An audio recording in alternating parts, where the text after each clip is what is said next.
Bonjour à toutes et à tous, bienvenue sur la chaîne. Aujourd'hui, j'ai envie de me refaire L'Appel de la forêt. Alors, L'Appel de la forêt, pour moi, c'est un film qui m'avait marqué, surtout quand j'étais plus jeune. J'avais vu le premier Appel de la forêt des années 30.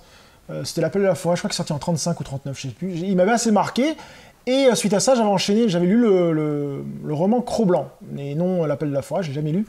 Et d'ailleurs, j'ai racheté la version L'Appel de la forêt de 35, il faudra que je la regarde, voir la différence avec celle-ci. Et quand ce film est sorti au cinéma, j'ai voulu absolument aller le voir parce que j'adorais l'histoire et je l'avais trouvé excellent. Et donc c'est un film que j'ai bien accroché, que j'avais bien aimé, avec un petit Harrison Ford sympathique. Bon, c'est pas un film d'action, c'est pas un film extraordinaire, mais c'est un film où on passe un très bon moment à le voir. Et je l'ai racheté en Blu-ray pour me dire, tiens, je vais me le refaire. Donc c'est parti pour se refaire L'Appel de la forêt. Mais avant ça, on va voir de quoi ça parle. Alliant prise de vue réelle et animation, L'Appel de la forêt raconte l'histoire de Buck, un chien au grand cœur dont la paisible vie domestique bascule lorsque... Ah, ils sont encore en train de spoiler, je vais pas le dire. Roulé dans un traîneau. Enfin, en gros, je vais... Parce que mais pourquoi on est où maintenant? Le problème qu'on a sur ces trucs-là, ils sont obligés de spoiler pour attirer le client. Et c'est hyper compliqué, on se retrouve quelqu'un qui n'a pas vu le film, il se fait complètement spoiler. L'histoire, en gros, c'est un chien qui se retrouve dans un truc imprévu, et il va lui arriver des aventures. Voilà. En gros.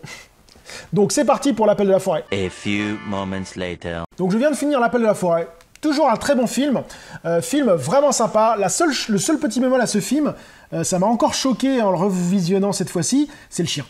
Le chien, quand je me rappelle, quand j'avais été voir au cinéma, j'avais trouvé que le chien avait une tête assez bizarre, numérique, ou je sais pas, il y a un truc qui me gêne dans le faciès du chien. Et là, ça a recommencé. Les premières images... c'est gênant, on a l'impression que le chien il est fait de synthèse, il est mal fait. Et après on s'habitue et après ça passe. Mais les premières minutes, le chien est horrible. Et la même réflexion m'a refait, j'y pensais plus, et la même réflexion m'a refait la même chose quand j'ai revu ce film. Donc un peu dommage. Le reste est génial. On se retrouve avec un film d'aventure, avec un chien ultra intelligent. Il lui arrive pas mal de choses, pas mal de trucs intéressants. Et il y a toute une histoire avec la relation avec Harrison Ford, là, je sais pas comment il s'appelle, le type, et Omar Sy. Donc c'est un film vraiment intéressant, vraiment sympa. Si vous avez l'occasion de le voir, regardez-le. C'est une aventure épique et familiale, comme ils disent sur la boîte, et oui, c'est vrai. Donc oui, L'Appel de la forêt vaut vraiment le détour. Si vous ne l'avez pas vu, je vous le conseille. De toute façon, c'est adapté d'un très bon roman. Enfin, je ne l'ai pas lu, mais d'après ce que j'ai lu, et déjà Cro-Blanc, j'avais adoré. Et Jack London est quand même assez reconnu mondialement.